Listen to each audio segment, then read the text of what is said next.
На престојната седница на Советот на општина Кочани, која е закажана за 30 септември, советниците ќе расправаат и ќе треба да донесат одлука за реализација на 35 проекти кои општината Кочани ги доби од повеќе институции и организации. Најголем дел од овие проекти се однесуваат на спортско-рекреативниот центар Пониква и неговата урбанизација и изградба на комунална инфраструктура. На денешната пресконференција градоначалникот Ратко Димитровски за ова истакна.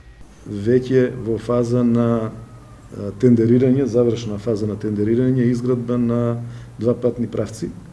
Едниот патен правец е од аеродромот па до паркинг плацот, значи комплетно завршување во должина од 2,5 километри. Понатаму исто така од аеродромот, односно приклучување на регионалниот пат до Превалецот, тоа е од другата страна над старата зграда на бетон, во должина од 1 километар, значи тоа се такви патишта. Забележавте веќе дека имаме осветлување улично, кое што треба да се заврши до крајот на оваа година.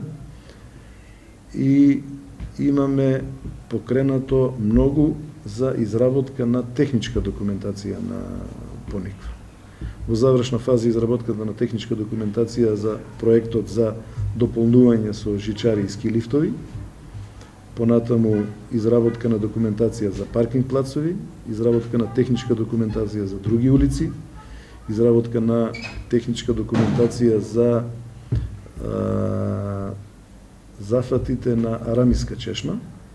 Значи од разни извори ги добиваме сите тие средства и треба да ги завршиме, и изработка на фекална канализација со два крака, едниот на општина Кочани, едниот на општина Пробиште. Во урбанизацијата на спортско-рекреативниот центар Пониква подеднакво учествува и општината Пробиштип, зашто е и добиениот проект за изградба на фекална канализација по еден крак во делот на општината Кочани и еден крак во делот на општина Пробиштип.